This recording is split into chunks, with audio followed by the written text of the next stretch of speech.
What is going on, everyone? Welcome to another very exciting episode right here on the MIgardener channel. I am so excited about today's video because we're going to be talking all about seed starting mistakes. That's right, we're going to be going through as many as I can possibly fit in this video to help you guys not make these same mistakes, because learning from experience as well as seeing so many of these mistakes being made by other gardeners, I just want to save you all the trouble and the hassle of failing when it comes time to starting your seeds indoors.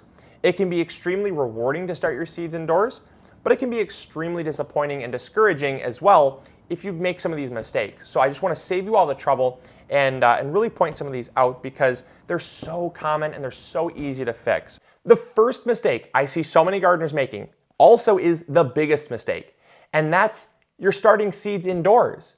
Now, it sounds crazy that I even said that because this video is about troubleshooting starting seeds indoors. So I would want you to start seeds indoors, right? Wrong. I actually don't want you to start seeds indoors if, there's an if there, that's why this whole thing is gonna make sense. I do not want you starting seeds indoors if you do not have enough space, enough grow lights, or enough sunlight. This is so important, and this whole video won't mean anything if you don't have those three. If you don't have those three, if you don't have enough sunlight or enough grow lights or enough space, starting indoors is the worst mistake you can possibly make. I see way too many gardeners thinking that it is a prerequisite and a vital step to having a successful garden, and it just is not. It does give you a leg up. It does give you a benefit of having an earlier harvest, but it does not, period, give you a successful garden every time guaranteed. Because prime example, if you start seeds in a window without enough sunlight, your seedlings are going to get leggy and they're going to die. That means that the seeds that you spent money on and the time that you spent planting them, had you just planted them outside when the weather was warm, you would have been about 3 to 5 weeks behind schedule, but you would have at least had probably enough time for most things to get a harvest, starting from seed directly outside. And likewise, if you don't have enough grow lights, say you don't have enough sunlight, you have all the space. Well, if you don't have enough grow lights or you don't have the right type of lights, your plants are going to get stressed and they're going to die. And so I see so many gardeners making this mistake that I just feel like it has to be first and foremost. The biggest mistake I see gardeners making is just trying to make something work that will never possibly work. The second mistake I see so many gardeners making when starting seeds indoors is they don't have enough sunlight. You know, a lot of gardeners, they see light coming in a window and they put their plants in the windowsill that light's coming through, and then all of a sudden the seedlings get super leggy, they start stretching, and then they're dead. And they wonder why. They said, well, I started them in a windowsill. They had lots of sunlight. Well, was it enough sunlight? Your seedlings, first and foremost, should be getting 4 to 6 hours of direct sun.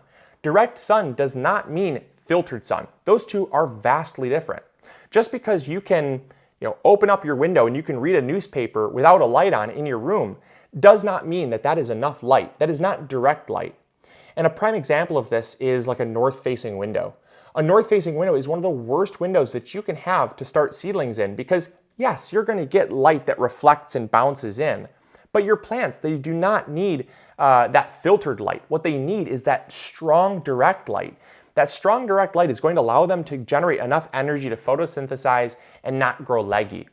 See, the problem is that a plant has one of two options. The sun can come to it, or it can go to the sunlight. And it will go to the sunlight until it finds it. And that's one of the biggest problems is that, if you have light that's just filtering around, there's certain plants that will do okay, like certain house plants, but all of your vegetables, all of your herbs, all of your flowers, stuff that you're going to be growing out in your garden, all of those absolutely must have direct sunlight. Now, if you don't have enough sunlight at all, you don't have those 4 to 6 hours of sunlight, what do?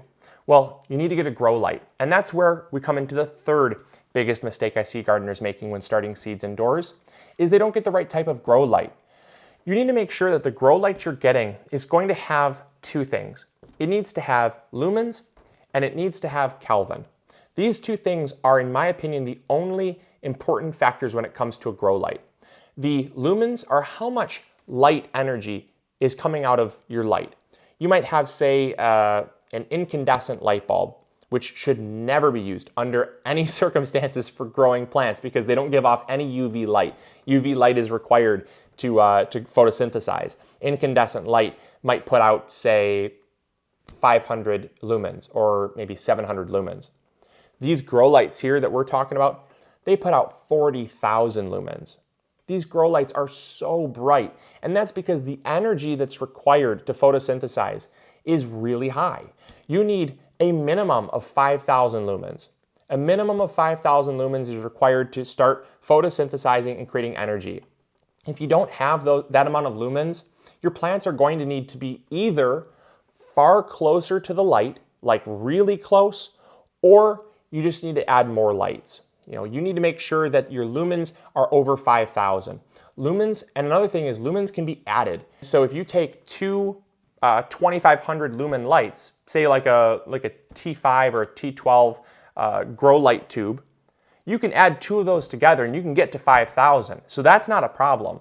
But you need to make sure you do have at least 5,000 lumens. And that can be found on any box. It'll tell you how many lumens come out of the box. The other thing to remember is the Kelvin. The Kelvin is probably the most important thing because, like lumens, I said, you can put the grow light closer to make sure that the plant is obtaining all of that growable energy. If you have less than 5,000, you can still kind of get by. It's not preferred, but you can get by putting them super close. But the Kelvin is a guaranteed starter. You have to have the right amount of Kelvin, and that is the color of the light. You see the grow lights above me, and this little grow light here by Ferry Morse, these are all 6,500 Kelvin. 6,500 Kelvin is basically a blue spectrum light. That is the color that the light gives off. People always say, well, I kind of want more of a warm light for inside my house. I don't want to go with a really blue light, make me look like I'm in a hospital. That type of light, that color that we're talking about, that color is what is associated with the Kelvin. And the Kelvin needs to be at least 5,000 or higher. These numbers can be found on the light itself or the box that you buy it in. You're going to need to get something that has at least 5,000 Kelvin because that is the color that plants can best photosynthesize with. If you get something that is less than 5,000, you're entering more of like a warm daylight color or like a warm color. That orange and red spectrum does not do good for photosynthesizing. It does not do good for creating green growth. And so that's why we want to go towards more of a blue spectrum light. The fourth mistake I see way too many gardeners making on grow lights, and one of the last ones I see, is their plants are too far away from the grow light. And this ties into kind of that point I made with the lumens, right? So lumens are the amount of energy being given off, the amount of growable energy. They're the amount of light photons coming off of the light. And those photons are touching the leaf, right? They're hitting the leaf all over the place. Well, if you have the light up higher, the chance of that photon missing the leaf is far greater, right? So it's like throwing a dart. If you're throwing a dart from 20 feet versus 1 foot, what are your likelihoods of hitting a bullseye, right? If the leaf surface is the bullseye, you want to make sure that you're as close as possible because that's going to ensure that the target you're aiming for is being hit. And that's really about distance and how much lumens are being given off. If you're at 5,000 lumens, you can be about 5 to 7 inches off the plant. If you're at 10,000 lumens, you can be about 10 to 12 inches off the plant. If you're at 30 to 40,000 lumens, like our grow lights are just unbelievably bright, they're at 40,000 lumens plus. The small ones are at about 27,000. The big ones are at about like 43,000 lumens. Those, you can be 5-6 feet away from the plant because they're just so unbelievably bright. But if you're less than 5,000, you need to be about 3 to 4 inches off the top of the plants there so that your plants have the best chance of gathering as much of that energy as possible. So the fifth mistake I see way too many gardeners making when starting seeds indoors is they start their seeds indoors in too small of a container. Now, if you do not know what you're doing, this tray right here can be a death trap. And why I say that is because if you start your seeds indoors with too much time till planting time, so for us, we don't start our seeds until early March. And that's because if we started our seeds in a tray like this right now, we would have a bunch of dead plants. And that's because there's not enough there's not enough space in these cells to allow for the plants to fully mature and grow properly until we plant outside in early to mid-April. Just not enough time. There's no way in a million years we'd have enough space here. And so starting seeds in too small of a container is a huge mistake. You know, a lot of people, they say, well, I only have enough space or I only have enough grow light for, say, 5 or 6 normal size containers. But if I downsize the containers, I can get more plants. It's all about space. You know, so this right here is 72 cells. So I'm getting 72 plants in the same amount of space as, well, these basil plants here.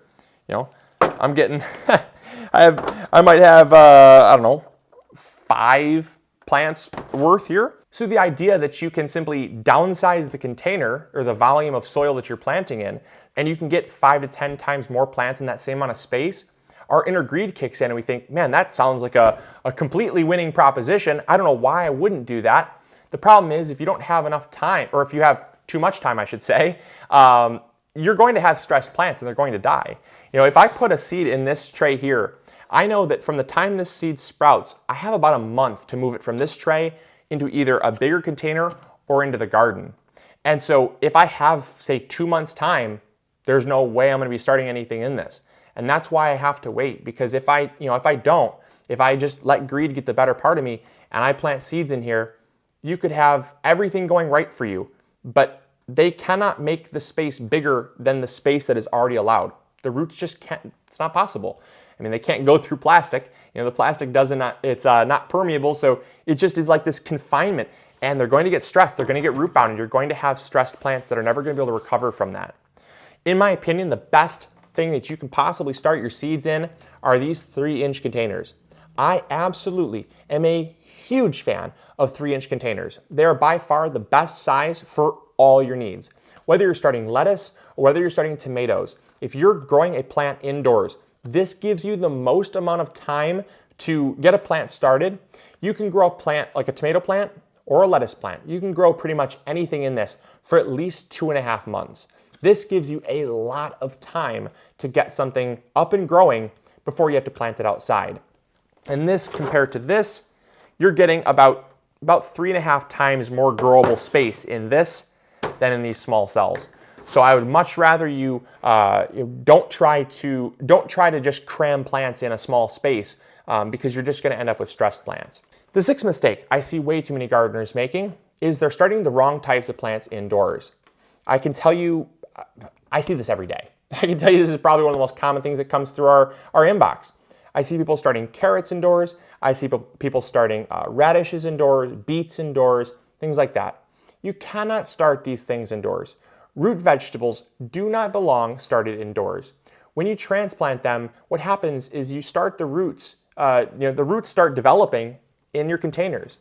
And if you have 2 or 3 seeds and you have to separate them out, or if you pull them out and you damage the root system, you're damaging the crop that you're harvesting. Now, I do understand that obviously there are people that have success and they have, they do get harvests from doing this. But I would say probably about 9 times out of 10, if you don't know exactly what you're doing and you don't have the timing down exactly right, you're going to set yourself back. These crops mature so fast. I mean, a radish matures in 25 to 30 days. Why on earth would you need to start it indoors? There's really no benefit to it. I would start them outside. The first crop I would start are radishes, and I'm harvesting them before I'm even moving my tomato plants outside that I started indoors. I mean, you're getting such a fast turnaround that starting them indoors is not going to give you any type of benefit. And I would much rather you spend more resources growing things that are trickier, like corn or like tomatoes and peppers and eggplants and things like that. And I also did kind of hint to the corn. That type of plant is not something you want indoors. They grow really tall. They grow really fast. They do not belong indoors. Crops like squashes, pumpkins, melons, stuff that vines, they don't belong indoors. They grow so fast, they get so big, and you're going to run out of space. And the 7th mistake I see way too many gardeners making is they're starting seeds way too early. This is also a big mistake. You know, this kind of ties into a lot of different things that we've talked about already. If you start your seeds too early, the amount of space that you need to continue to grow them increases. So this is good for a month. this is good for about 2 months. This type of container, which is like maybe like a half-gallon container, I don't know, it's a tomato sauce container, so I don't really know. This is a 91-ounce container, so yeah, this is maybe like a half-gallon or so, and this type of container here might be good for about 3 to 4 months, depending on the plant, obviously. So if you start them earlier, you're going to need to accommodate for more space. A lot of people don't have that space, and you're going to end up in trouble. Also, if you start your seeds too early, sometimes your stuff can start flowering before you even move it outside. If you have your tomato plants flowering before you move them outside, that is a big mistake. That is not a good thing. You do not want your tomato plants flowering. That means they're mature. If you're moving a fully mature plant outside, what's going to happen is it's going to go through a lot of transplant shock. And that transplant shock ultimately will either kill the plant or set it back further than had you just waited a little bit. I can tell you from personal experience, you can go back and find videos. Believe me, I have them on YouTube, where I started my seedlings indoors. I had tomato plants that were quite literally this tall. And when I moved them outside, they were so stressed that they lost a lot of foliage. They dropped all their fruits and flowers, so I didn't really gain anything there. And then it took about 2 to 3 extra weeks for them to bounce back from that stress. And by then, stuff that my mom had actually bought and put in her garden from the greenhouse was actually further along and actually producing when mine was just recovering. So it's not necessarily a benefit to have stuff so mature when you put them outside. So those are the biggest mistakes I see so many gardeners making. There's a lot of other ones as well. Maybe make a part 2. I don't know. Let me know in the comments box below. I have a ton more that I want to talk about, but they're not as big of mistakes. So they kind of cover like watering and fertilizing and things like that that a lot of people kind of have on lock. But if you want me to and you think it's value added, let me know in the comments box below. So as always, I hope you guys enjoyed. I hope you learned something new, and we'll catch you all on the next episode. Grow big or go home. Bye.